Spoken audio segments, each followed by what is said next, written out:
This should be played at high volume, preferably in a residential area. It's the Dirty Laundry Game-Worn Hockey Podcast. We're old school, right? We wash our own dirty laundry. The name on the front is a hell of a lot more important than the one on the back. I refuse to be judged by a grown man wearing a hockey jersey. Game on! Game on!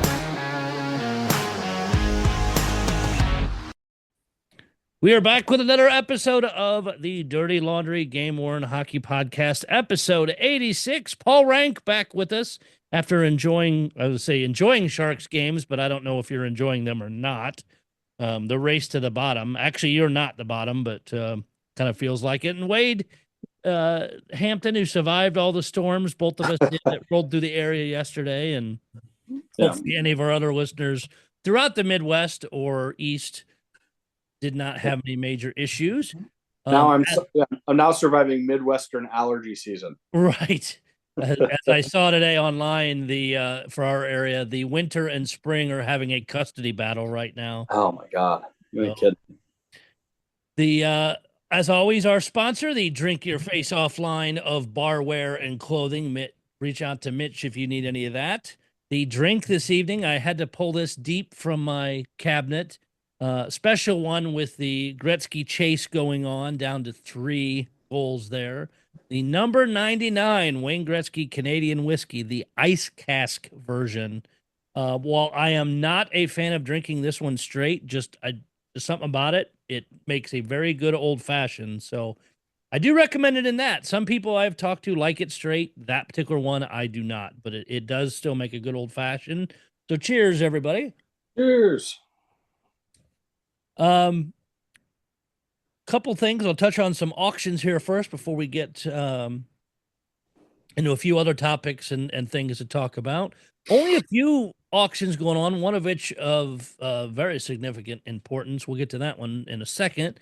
Migray does have their, and those sticks are still cool. The Columbus Blue Jackets Stadium Series Sticks and Pants auction, that ends next week on April the 10th.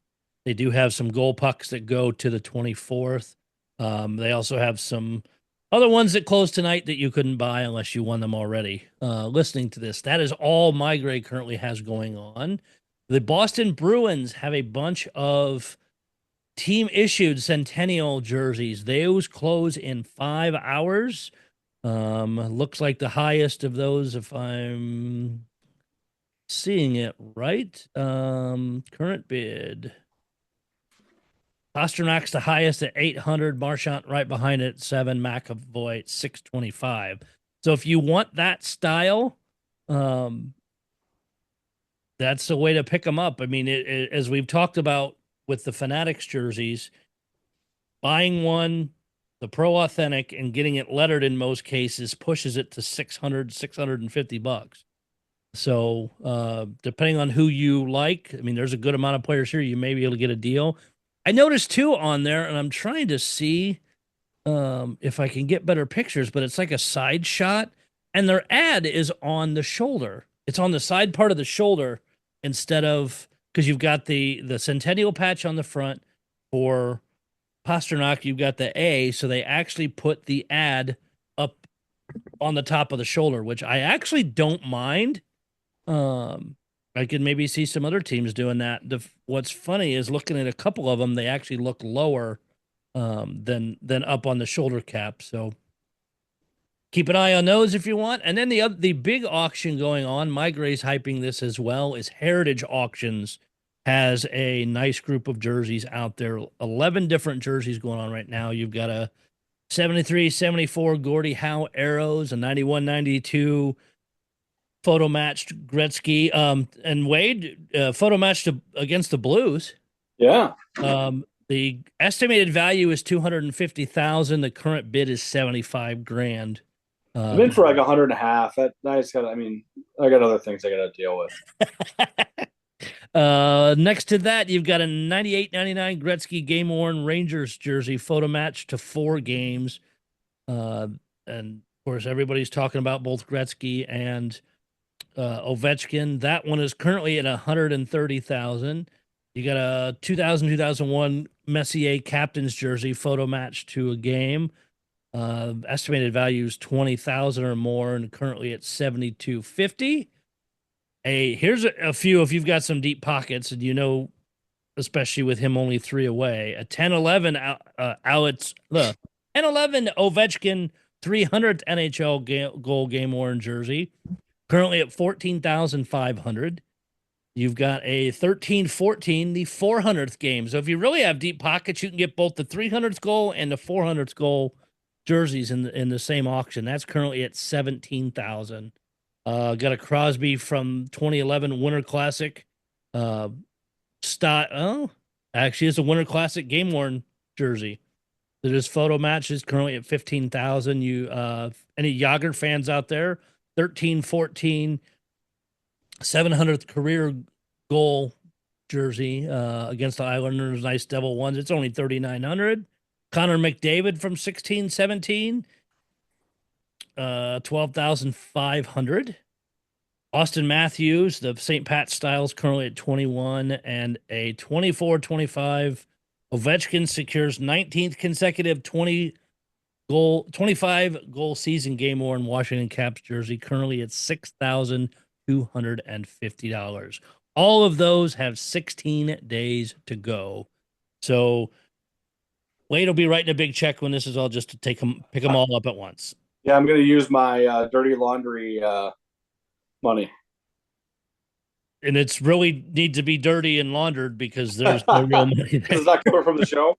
Right.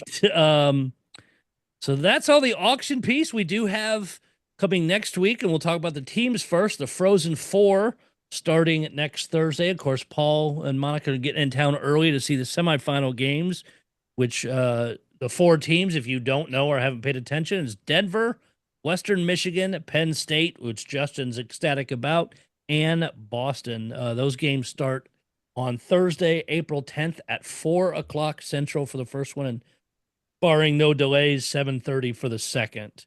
But with that, on Saturday, we have the Frozen Four Expo. Yeah. A week away. It's getting here quick. Should be a smaller gathering, and it's going to be a nice little showcase, and should be fun just to see some people and hang out. Excited to host it. Excited to finally meet Paul and Monica face to face after all the years of friendship. I'm really excited about that, actually, and just excited to try to get in there and catch that finals game. And we were talking about it before the show went on the air. I think it'll be a lot of fun, and it'll be something neat to see here in St. Louis. So, Monica and I are very excited about this trip. This is going to be a lot of fun. We did Frozen Four a number of years ago in Chicago when I first met Doc, and that trip was just incredible. We ended up getting scalp tickets both nights, really cheap tickets for what they start at, and it was just so much fun. And we had the Chicago Expo, which was a great time, which I'm looking forward to the one in Collinsville on Saturday. But the Frozen Four, it's a unique and fun tournament. So we're looking forward to getting back out there. Don't want to be too critical of the teams in it, but ticket prices have been plummeting. So I saw the get-in price now for the semifinals is $50.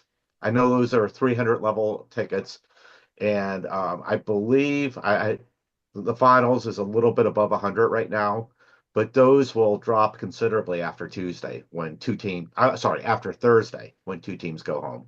They could drop after Tuesday also for other reasons, but they will definitely drop after. Matter of fact, we had friends who bought tickets after the semifinals direct from one of the losing teams for great lower bowl seats for dirt cheap. They just wanted to get some money and get out of town. Get home. Yeah. Yes. So excited to see the weekend and have some fun and put some jerseys out and let people look at some stuff. I'm pretty excited. So if you can make it, come hang out with us. Now, Paul, is this you and Monica's first time in St. Louis? Yeah. Yes, it is. We'll neither make of us sure have ever been there. Some sites and get you up on the arch and that too. Yeah, Monica definitely wants to see the arch. I will not be going up in the arch with you. Don't tell me you're afraid of heights. No, man, it's that little. I'm not afraid of the height part of it. It's It's the egg. the egg you got to go up in is scary for me. I did it once. I've done it. I think I did it once when I was a kid, and I did it once as an adult, and I wasn't a fan of being in that egg. So no egg for Wade. That's too bad. We'll make him take the stairs. I'll wave at you from the ground level. So that works for us. So, All right. but yeah, no, we're thrilled to be visiting, St. Louis and the Frozen Four. Meet, Wade and others that we have known for ages, but have not met in the real world. Yeah, it's gonna be neat. I'm excited to see you. Safe travels in. Thank you. We're on Southwest, so there's a good chance we'll make it. So we've got, along with Frozen Four, you've seen teams. And I'm sorry, before we get into that, I actually want to talk about the Red Wings, say a little bit, because Paul has some info on that. We touched on it a little bit last week with just some of the pricing and some of the players keeping helmets and that, and a lot of, I want to say, a lot of people pissed in general just because of how some stuff has already showed up minutes after the sale started and that, which always seems to happen. But Paul, you've got some of the details, some of the pricing, and not everything initially sold either. Yeah, there's quite a bit left, is my understanding. Maybe last I heard from secondary sources was like 8 to 10 sets have not sold, including the Larkin. Now, my apologies first. I didn't have a chance to listen to last week's show. I usually try to do that when I miss to listen to it. Fired. Yeah, put me on administrative leave or something. So if I repeat anything from last week, I'm going to assume you didn't listen to last week's show also. And if it's too much repeating, just cut me off. So I was, the price list came out fairly quickly after they went on sale, and they started. This seems like a great buy. Sheldon Dries was $1,200, and that included a game worn jersey, which I'm not sure which game it was worn in, the Johnny Gaudreau jersey, and the practice jersey, 2 nameplates, the incredibly cool soakers, which the University of Michigan colors. And that was it. Didn't come with the helmet or gloves, but sold for $1,200 and getting 3 jerseys out of it, even if they are Fanatics. Yeah, I say that is a really good price. So they didn't do the pant covers or the socks this time. Oh, they did, but his did not. So the complete set was a helmet, gloves, nameplates, ultra cool soakers, practice jersey, game jersey, which we'll talk about in a minute, Johnny Gaudreau jersey, pants, and socks. So it's basically everything. And some of them were missing the helmets. Like Kane's was $8,500 and was missing the helmet and the Gaudreau jersey. And I'm sure that you guys discussed that last week, because that's one of the ones that showed up for quite a bit more on eBay within minutes. Yeah, and $8,500 was the top price. The Larkin was $8,500. And this is where it gets interesting. It didn't include the Johnny Gaudreau jersey, that one, but the Larkin jersey was just a photo shoot jersey. And I don't know how much you went over this last week, but the Red Wings did not get any jerseys from the outdoor game. It was the photo shoot one, because we had touched on that.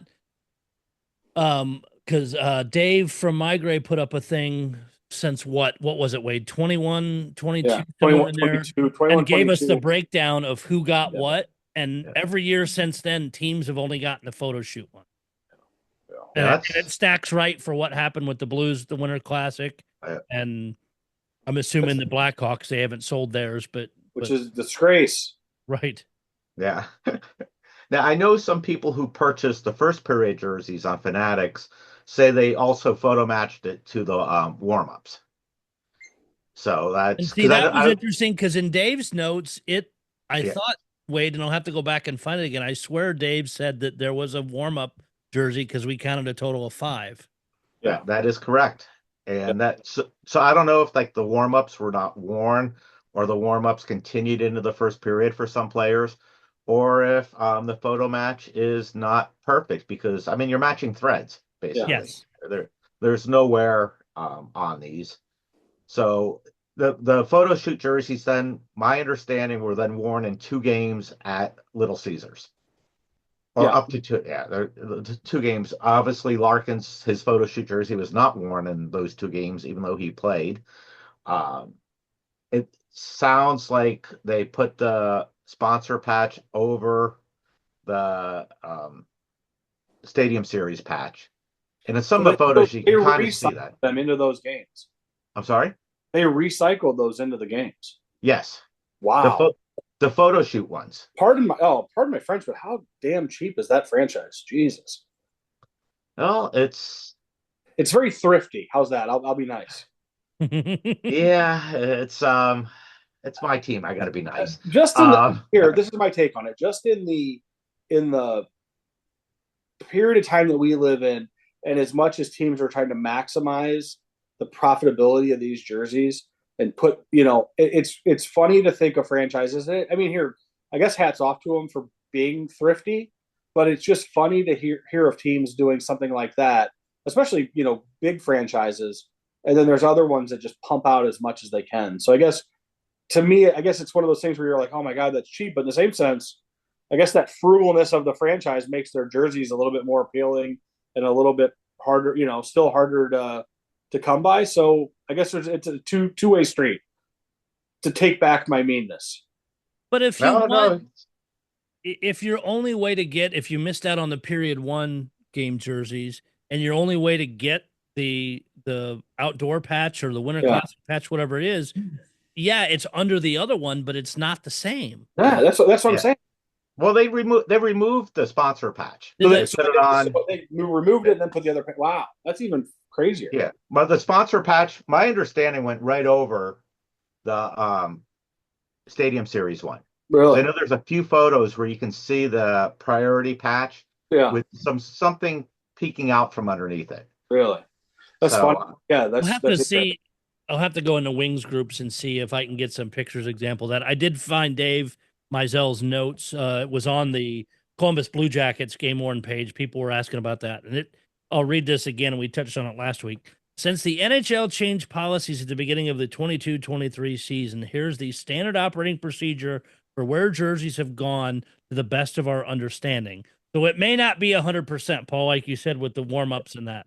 Photo shoot to the team to market as they wish. Warm-ups to the NHLPA. Period 1, NHL usually auctioned. Okay, that's all lined up with Fanatics and that. Period 2, NHL. Have never seen these marketed for any events we've worked, meaning Migray worked events. Never seen these come up. Period 3, player set, which is what, when we've talked to the Blues and checked with other teams, that's the understanding we have, is the players got period 3. So period 2, we have no idea where they're at for the last 5 years, basically. Seems to be that way. And my plan is, and again, work always gets in the way, is I actually want to try and reach out to the NHL and see if they would talk about it. It may not, but it's so weird to think about how many of those jerseys are somewhere that have never been seen. Right? Like think about all the games. Think about all the Winter Classics. If it stadiums, if you think about it, it's an insane number of jerseys. Yeah. Well, in the same way with the NHLPA. Yeah, that's what that's what I'm saying. Like, it's absolutely insane. So, like, if you just do, like, let's say 30 a team, four teams, because 2 team Stadium Series, 2 teams Winter Classic, that's 100 jerseys, and let's just do 15 years of that. At minimum, that's close to 2,000 jerseys, right? Like, that's a lot of shirts. Yeah, and they're somewhere. Where are they?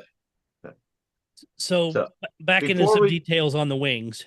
I did want to touch on just a few things on this. The cheapest complete sets were $2,400 and $2,500. So that was 3 jerseys, a helmet, the glove, everything. And that's, I think that's incredibly reasonable for that.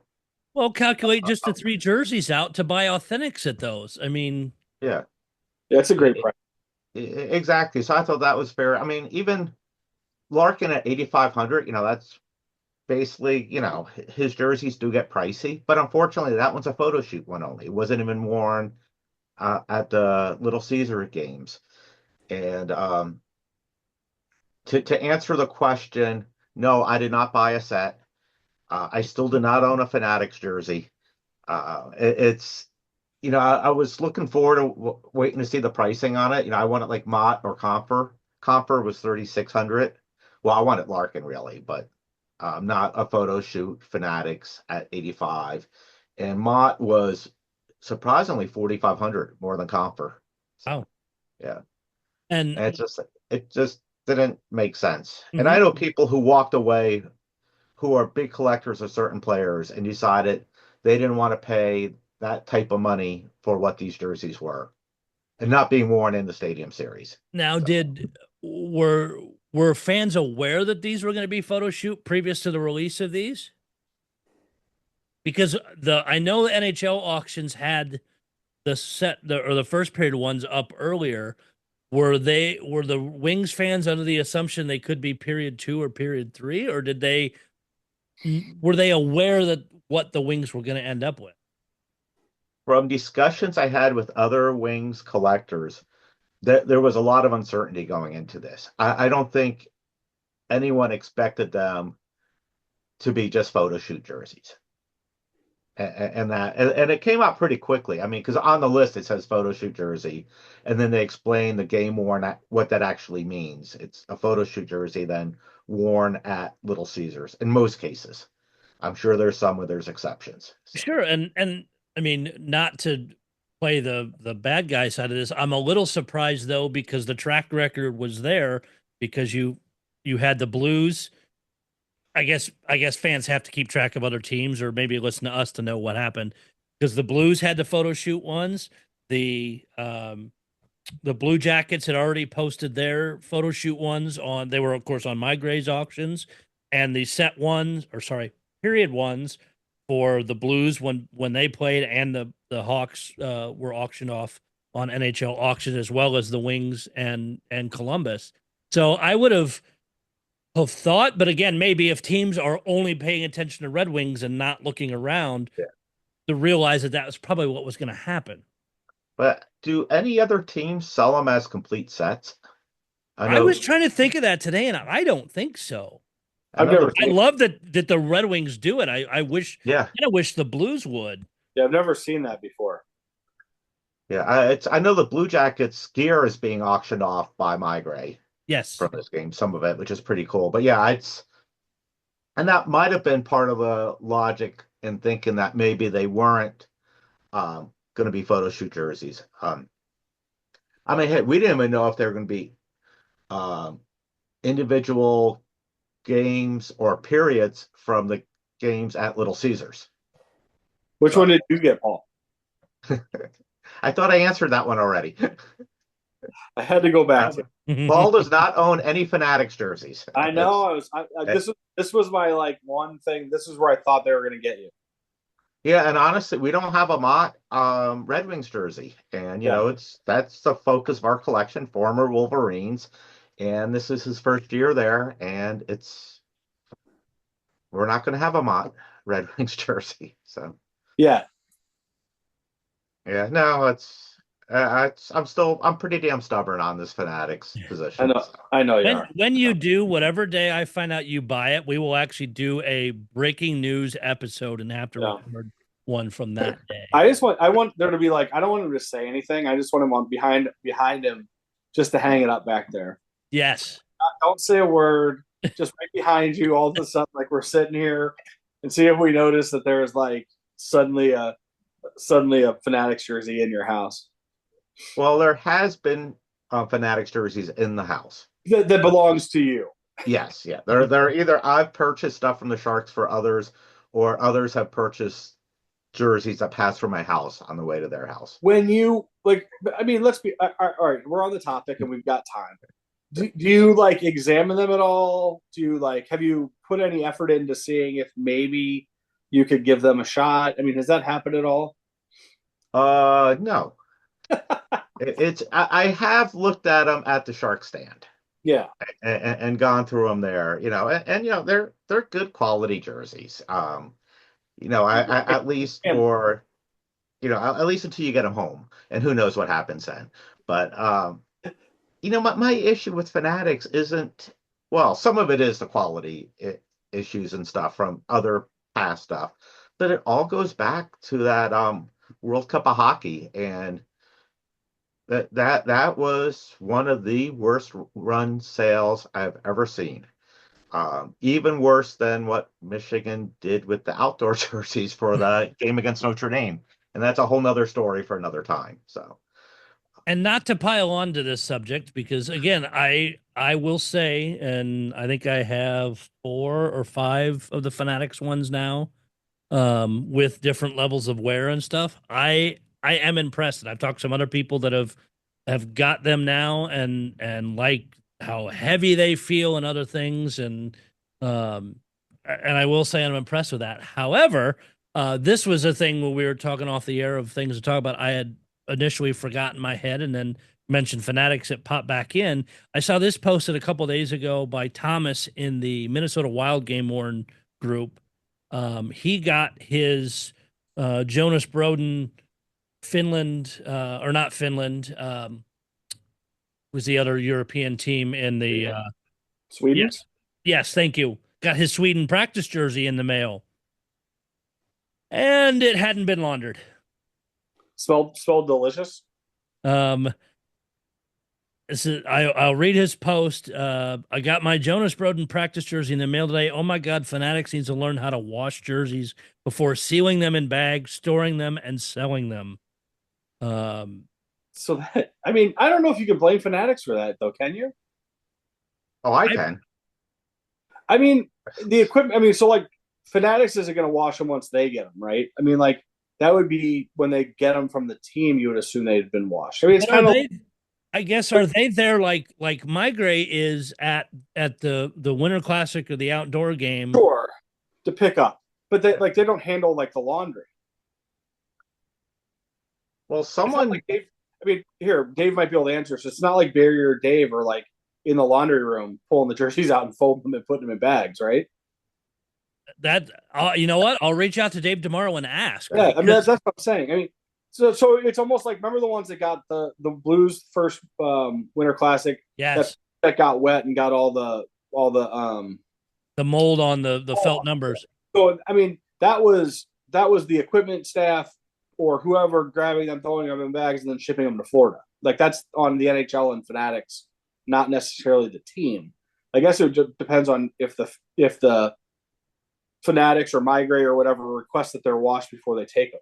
I mean, I don't know. I mean, Well, shouldn't they request that? It's their Fanatics is the one Retail- selling these jerseys, Yeah. or who I'm assuming it was Fanatics who sold it. Yeah. That it's their product. Their response. I mean, I see it as their responsibility to get it to your house in decent shape. sure. And if you put Here, up, on the other end of it, could you see people having a fit if they found out that like somehow they got Fanatics was taking them somewhere and then washing them and altering them? But I guess I'm playing devil's advocate here, but I could see it on the other hand where, game use people are so particular on whatever. And let's say Fanatics did take them back and washed them and washed off puck marks or stick marks or blood or something. And or threw bleach in there. yeah, like did something that kind of, then they'd be catching hell for that. I guess my assumption and the way I feel about it is it's the equipment staff's responsibility to take care of the jerseys, and then before they get handed off. And I guess if Fanatics wants them washed, then so be it. I don't know. I mean, I guess the question is who's got the chain of custody of the jerseys? How does that happen? Yeah, and I will. I mean, I've gotten some stinky ass jerseys too. I mean, like I've gotten some AHL stuff that was, specialty night stuff that's showing up, and you're like, holy cow!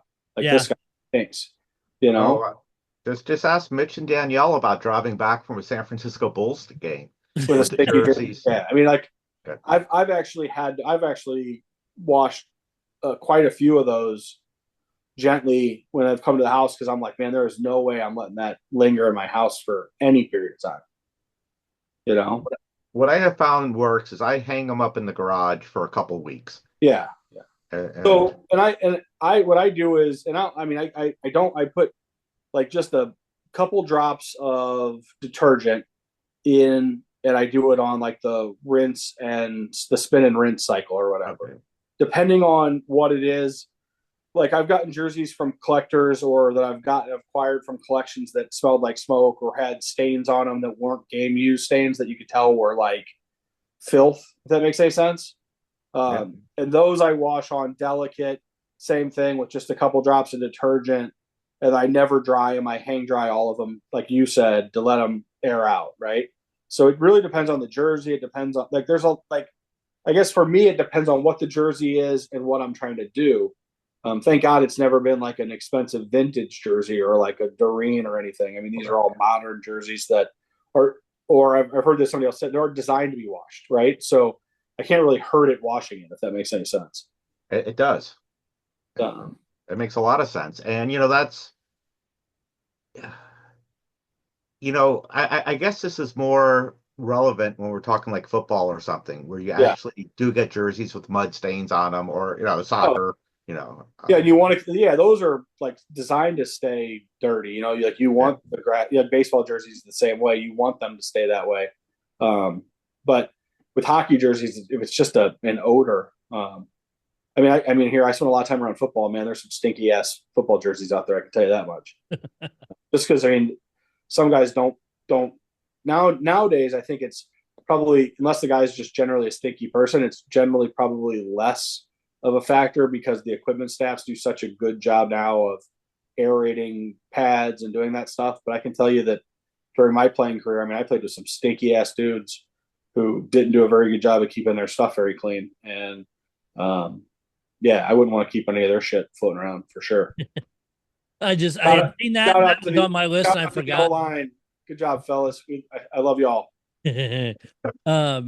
So, all interesting things to keep track of. And Paul, thank you for the update on the wings. I knew you'd have much deeper information. I think it was before recording last week's show or the one before that. It all runs together, but I'd been tipped off that some of the players were keeping helmets and that. And, so it was kind of interesting to hear that before stuff had dropped. And those helmets are gorgeous. Oh, yeah.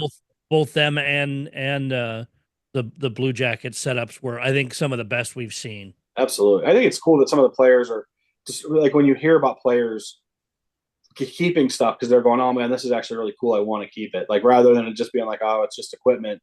I think it's neat when you hear stories of guys like that's, to me, that's awesome, right? Oh, completely. So then, staying on the topic of collecting and things, we've got 87 Celebrini jerseys that have been listed for sale in the last 4 days. Well, or three of them. They seem to come every time I see it shared. It seems to multiply with the number available. Yeah, every time I can make, this, the recording for this, there's another Celebrini auction. Yeah, and I'm actually supposed to be at the Sharks Oilers right now, but we've just been too much going on. Monica's slightly under the weather, so we decided to stay home. And I guess Saturday we have our fan appreciation game against Seattle. We will definitely be at that. And we've been going to a lot of CUDA games too. Yeah. Those games have been fun. And the CUDA are in the side question to that, Paul, just because it's anytime I hear the fan appreciation games, do they do jerseys off their back?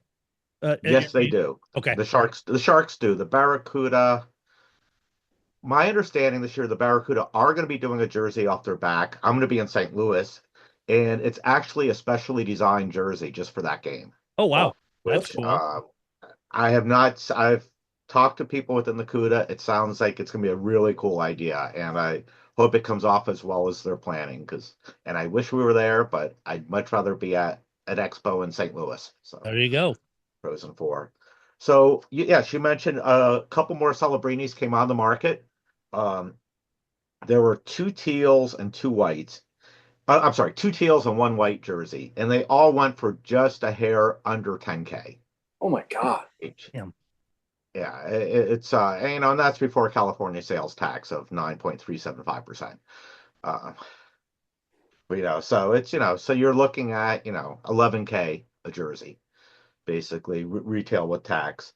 And then there were 2 pucks, and I'm not sure which games were gold puck Celebrini. They went for 1,300 and 1,250. I believe I took my screenshot at the right time for that. Mm-hmm. So If I'm wrong on any of the numbers, Logan or Mitch will correct me, I'm sure. How many games were these Celebrinis worn for? Um, the one of the teal ones, and since he published it, I'm okay saying this. Logan got one of them, and it's on his. Good for him. Yeah. Oh well. Yeah. Very happy for him on that one. And is he picked it up right after the auction or the same day, I think, and he has it up on his website, Sin Bin Sweaters. Yeah. And if you go look at new arrivals, and I think that one was worn 7 or 8 games. Okay. And okay. The Sharks are supposed to be tracking this, and it's supposed to all be in a database so you can see where it was worn and that. I don't know how good that's really accurate and how well they're being scanned, but Logan's been taking photos of every game, and he's been able to photo match it for every game within the range they said that it was. And I think I have his website here. That's good detective work, though, especially if you're going to be at the games anyway, and you're going to try and get that jersey. Take your own pictures. A photo match is a photo match, no matter who took it. But the documentation really helps. I have it here. It was worn from the one Logan one was worn from December 14th to February 9th. His set 3 marked as set 2. Worn for 12 games. So I apologize for that's a good number. Yeah. I thought they were cranking these out at like a couple games a piece. Yeah. And Logan has included a bunch of his photo matches on the webpage. It's pretty cool. It's great pickup. I'm going to send this to our group chat just so, and you can, if you want to include it later on, we can. But yeah, so more Celebrinis out there. Is there a thought about how many he's gonna wear this season? So one thing I talked to the Sharks about earlier this year is they do not have any sort of supply chain issue with getting more Fanatics jerseys. So last year, and I think the year before with Adidas, sometimes a set would be finished and they'd hold on to it for a while as they switch to the new set just to have a backup jersey. Sure. So now this year, that it's easier for them to have backup jerseys. They have enough. So once a set is done, they can bring them up to the stand outside. What is that? 114 at SAP, or put them up for auction online. Which real quick, who stitches? Who does the stitching on the Sharks jerseys? Is it? I'm drawing a blank on the name. I think it's the company in Buffalo. I thought. I feel like it's been the issue with the Blues stuff and a couple other teams this year. It's not the jerseys that's the issue. It's the customization that's causing EPS being a little slow. Being slow because I think they've taken on too many teams. Yeah, I mean EPS has been doing Michigan forever, and they do great work, but they are overwhelmed. They do fantastic work, but I think they're overwhelmed. I think that's the best way to put it. Yeah. Yeah, so it's how many jerseys he's going to wear this year, I have no idea. It's possible he could. They can put as many on him as they want, but I think they also know that for selling these jerseys, collectors don't want 1-game wonders, and besides for the Thornton retirement game where it was a different jersey each period, it looks like they're not. My impression is the Sharks are not playing any games like that of trying to get 1, 2, 3-game wonders. And honestly, that's appreciated because those are when you told me that number of games, that is what I way unexpected because again, seeing what the Blackhawks have done with Bedard and that and the less than stellar tracking of, we think it was worn this game. Their documentation's garbage. At least with the Sharks, it sounds like they're being very much on top of it, which, I mean, to command that kind of money, you better be. Yeah. Oh, yeah. Because if I'm spending $10,000, don't want to have to guess. Solid information. Not, well, we think it was this 6 or 8 or 9 games, but you'll have to go look at photos for sure. No, you could be lying to me, and I've written a $10,000 check, and oh yeah, you guys got told wrong, and it's like 1 or 2 games. Exactly. So yeah, and I know Logan researched this jersey very well before winning it. So, and you know what? And it's funny how often we've talked about that. I mean, that's one of the things I do when the Blues put their auctions up when I'm looking at different jerseys is I go look at the stats, I go look at photos, I try to dig everything I can because sometimes, and again, not knocking the Blues, sometimes their photos aren't always the best to catch everything. But if I can get some good photos from Getty and find other marks or repairs that I know they're on there and just they're hidden by the way the jersey is. But that's part of what I enjoy about it is even beforehand, or even if it's ones I'm not necessarily going to buy, if I can find decent marks, I'll go photo match them ahead of time. And if I'm talking to people that are bidding on that one, I'll go, oh yeah, I've already matched it 5 or 6 times to this or whatnot. But I appreciate you, Doc. Hey, I try to do it when I can. So continuing on the young and up and comers, and again, more for Blues fans than anybody else. Jimmy Snuggerud just got his first NHL point a few minutes ago as we record this, his second NHL game. That's kind of the question I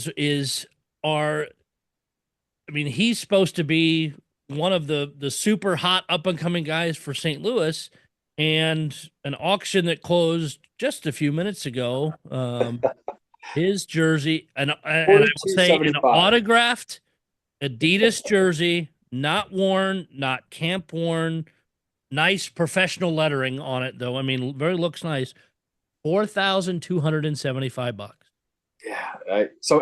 As I've been sitting here, if you've heard my chime going off, people have been sending it to me, just insane.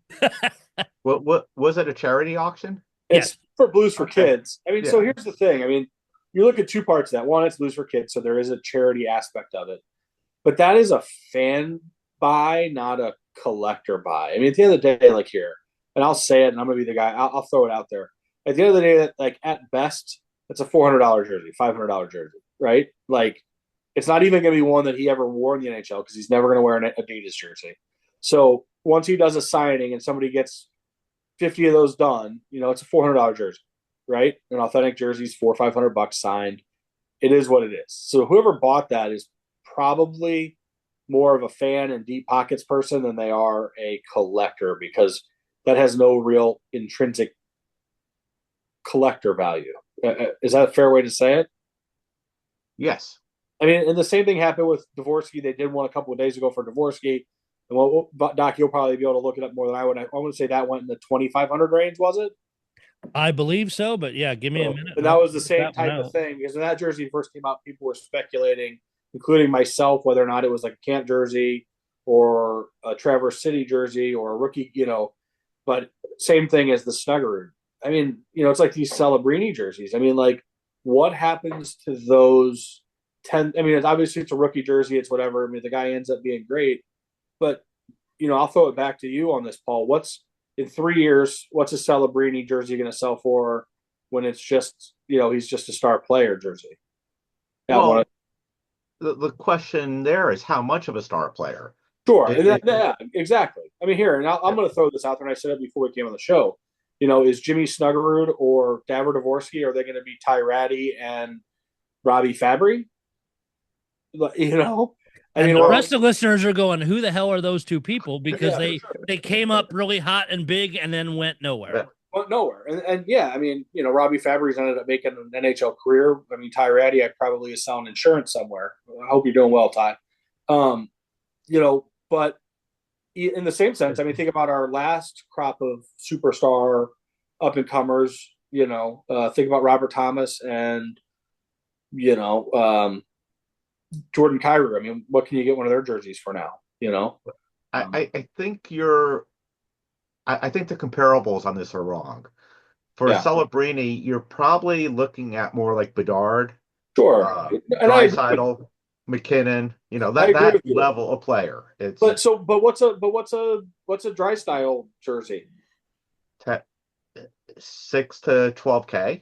Yeah. Right. So, McDavid's a lot more. For sure. Bedard, who knows what they are? Yeah, it's just it's a wild question. I mean, it just becomes, and I think Celebrini obviously touches that elite superstar player thing. I mean, he's a top number one pick kind of guy. Like, I mean, St. Louis has been just craving to have a couple young superstars for so long. It almost seems like, these are the first couple names we've had in the last 3 to 5 years that have really blown up as like potential future, superstars. Yeah, So, I mean, they're Snuggerud's a legit first liner potential. yeah, for sure. I mean, I mean, he's Dvorsky if he figures out the NHL and can do that. I mean, he's a legit top 6 player too. So I don't know. It's interesting. It's just, to me, it's interesting when you see a jersey that the guy just put a pen on himself for $4,000+. It becomes the question of like, what are we doing? Like, what's somebody doing?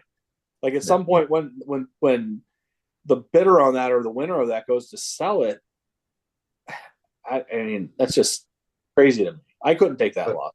Well, my gut feeling, that jersey gets put in a frame and is hung up in someone's office. You hope. Yeah. I hope. And Dvorsky's was 2,500.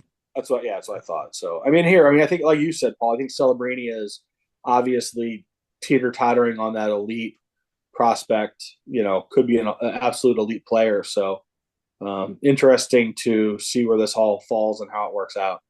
Yeah. I mean, a lot of people do collect prospects, and a lot of it's all speculation. It's Biaka Maduka. Excuse me. Well, by the way, the Gulls were back in town the other day, and unfortunately, I think he was sent down to the ECHL, so we did not get to see him. But that's I don't think I can include him as a prospect in good faith. In that, he's probably a career AHL or ECHL player, which is still pretty damn good. It's nothing wrong with it. Yeah, it's pretty cool accomplishment still. Yeah. I don't know. I think it's just interesting to see where these things all end up, I guess. Because especially right now, we've with the teams being eliminated from the pre-Frozen Four stuff, and seeing the number of players, some of them that are bigger names, signing with their NHL teams and then making their debuts in that, is, as we always say, is when whoever it is, if they're new or they're popular, that stuff's going to be expensive. And if they stay an elite player, yes, it'll always be up here. But if they're not, after the newness wears off or after they go somewhere else, odds are you're going to tank. Yeah, His value is going to be way down. Yeah. Interesting questions. We have touched on I mean, you could have this debate with 100 different people, give a list of players that are up and coming. And I mean, you don't know. And I mean, some have even say Celebrini, never want to see stuff like this happen. But let's say he blows out his knee to the point where he couldn't play, or he's never the same player. His on ice value and his off ice value probably craters. Yeah. I mean, it's an interesting thing to see how people judge value on stuff on prospect, and I guess that's why you call it prospecting, right? Yeah. So I mean, on Celebrini, he's a good chance he's going to win the Calder this year. Yeah. It's I mean, Hudson and I guess Wolf will probably be the 3 finalists. Yeah. It's Wolf. Yeah. And I'm guessing Celebrini's going to win that, and probably by a wide margin. I agree. So, even if something like that were to happen, where his career ends early and he doesn't get true superstar status, and a lot of things can also happen where he doesn't get true superstar status, I still think there's some value in what's being bought this year, just that it's being a Calder year. I think it's the second Sharks player to win the Calder, or hopefully he wins it. Nabby was the first for the confused looks on YouTube. I was actually in my brain, I was dancing with it. I was like thinking about who it could be. Yes. No, and he had a pretty good career. I'm rooting for him, obviously. I mean, it's just funny, like when you see a non-game. Here, think about this. Paying $10,000 for a game-worn jersey is fantastic versus the guy who just spent $4,500 on jersey that the guy wrote his name on. But then, well, we are talking speculation here right now, and we'll just use 10K as the reference. Would you rather spend that on something vintage of a fairly good player? I mean, you can get a lot of good players in the 10K range. Yeah, I think that has a lot to do with there's so many different styles of collecting, I guess, is the biggest thing, right? Yeah. Like, there's so many people that collect only vintage that don't touch the modern stuff. There's, a lot of younger guys who probably could care less about the vintage. There's some people that dance between all of it. For $10,000, there's a whole lot of. I just started dancing in my head some of the cool stuff I could get for 10K. Don't forget the group of people who don't collect Fanatics. So there's. Wait, we don't want to be some of those out there. underrepresented. I hadn't heard that yet. Yeah, those guys are out there too. Yes. Those guys have been saving up that money. The vault's getting heavy, I have a feeling. Yeah, let me guess. I'm only going to see Fanatics jerseys at the St. Louis Expo now. No. We can try and arrange that. We'll see what we can do. But it is that one of be a those cruel discussions. Yeah, and you better believe. And I'm not sure if we'll record one. If Wade and I record one next Thursday, because I know Paul, you'll be busy at the game. Trying to kind of sort out show schedules and that with next weekend. I am bringing my setup to the show, so we're going to do some fun recordings on Saturday before the Frozen Four kicks off. Hopefully, just have some really good conversations with a lot of different people. So there may be a show Friday morning next week, or you'll have to wait a bit, and I'll release it on Sunday night with the stuff from the Expo, and then the following Thursday, I think I mentioned it last week too. I'll actually be. The timing got unfortunately moved back to right in our show time. But the Eagle is landing in St. Louis next Thursday, signing his bottles of Belfour at Mike McKenna's liquor store, Macadoodles. So I'm going down for that. Going to buy a bottle, have him sign it, because I don't have any of the Eagle stuff at all. I may have to try and buy more than one. You're buying one to sign and one to drink. We know what you're doing. I'm fine with this empty bottle signed. I mean, Can you host the podcast there? I don't think he would let me. I have a feeling that place will be busy as hell. But I'll talk to him about it. And on top of that, what's funny is because it got moved later, I am dragging my wife along. She will be able to leave work, and it's actually bring her on the podcast. Tells me how much she puts up with me, because it's our 10th anniversary that day. Wow. Well, happy anniversary early on. Yes. So let me get this straight. The podcast was not canceled due to your 10th anniversary. It was canceled because you have to go chase down a couple bottles of bourbon. Yep. Okay. I just want to be clear. We're doing something nice that weekend. So it's like, Thursday night, if we weren't doing podcast stuff, it would just be a Thursday night at home. But yeah, it'll be fun to go down and do that and meet Ed Belfour. And they are, for anybody that's in that general area, if they want to come down, Ed is doing, if you go on his page on Belfour Spirits, he's doing a tour right now and signing at different places. So check that out if you're in any of the areas. I don't know if it's every place, but I know at least at Macadoodles, if you buy a bottle, you can bring any one item and he will sign it. So if you've, again, the St. Louis area is not going to have a ton of Belfour stuff, but I thought it was nice that they're at least allowing one item and not just the bottle to be signed. He's a super nice guy. I'm excited to meet him just because, again, I hate him on the ice when he was playing against us, but he is who he is, and he's did amazing things in NHL. An iconic Blues rival, I think, is the best way to put it. For sure. Definitely a great guy, though. I've been lucky enough to meet him a couple of times. So, and I will, if any of the schedules messed up or things, depending on with the Expo and other stuff, I will make sure to at least put something out on our page to let you know when you could expect the podcast to show up. Paul, final thoughts from you. Well, like I think I mentioned it earlier, I'm thrilled to be heading out to St. Louis next week. Very excited for the Expo and to see some great college hockey.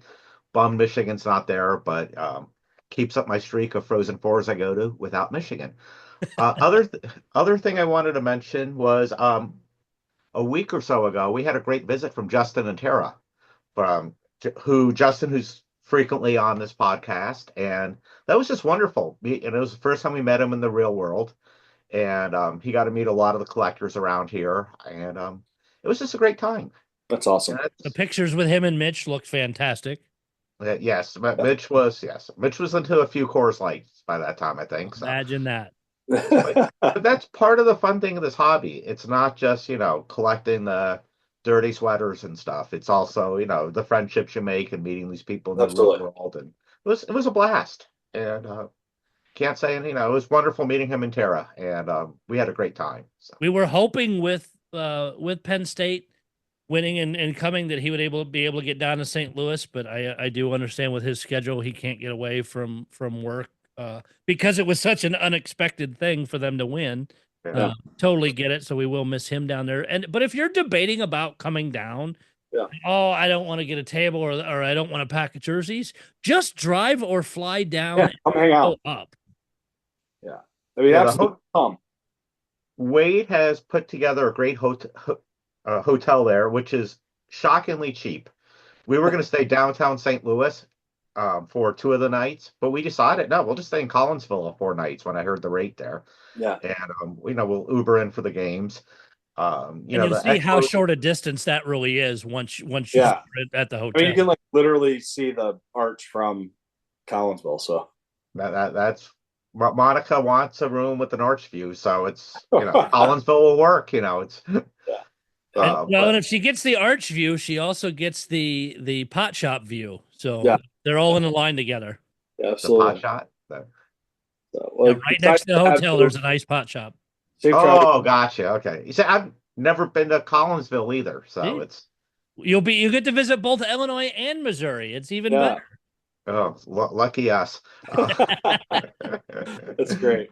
But in all seriousness, if anyone's considering it, the hockey's great. It's a lot of fun, and the shows, even if you just bring a jersey or don't bring anything or a table, it's going to be fun. Just come hang out. I mean, it's a great way.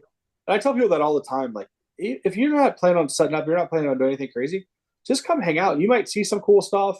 And at the end of the day, you're going to see people with names that you're going to know from the hobby. So, come hang out. Just come hang out. Be a dude. Yeah, come be on the podcast. Yeah, come be on the podcast. Come, I don't know. Just come hang out.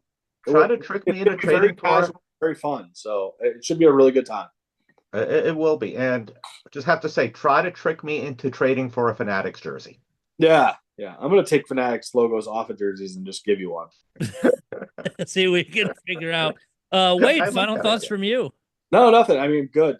Thanks for dealing with my sniffles and my sneezes tonight. I apologize to everybody for that, but another fun show as always. I'm excited for the podcast when we go live with some fresh guests. I always think that's a lot of fun, just to grab people and bring them on who, maybe don't want to come on the show for one of these, but when they're there, we get to get some insight from other collectors and other people in the hobby. So I'm excited about that.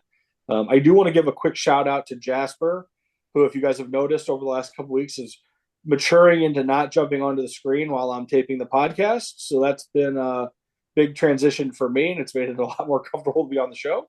So shout out Jasper for sleeping like a good little boy over there. And not, hey, the one time, Paul, of course, it was off the air. Jasper jumped in Wade's chair, looked at me with a dirty look, and then got into a bag of French fries. It was just perfect.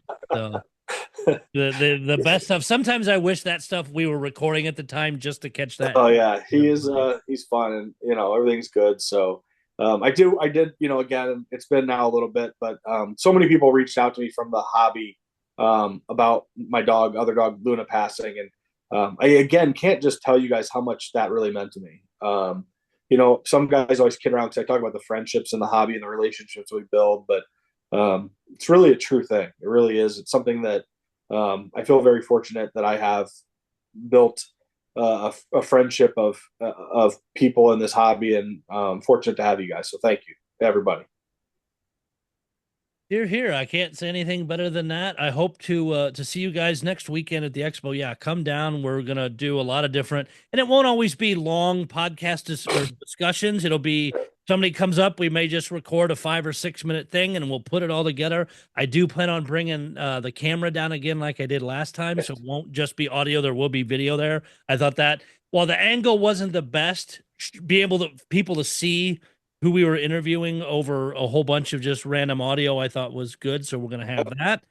The weather I've checked already is going to be beautiful down there. So get down there, come see us. And Wade, tell them again, it's not the expo itself is not at the hotel. So it's going to be at the Old Herald Brewery and Distillery. It's right on like basically Main Street in downtown Collinsville.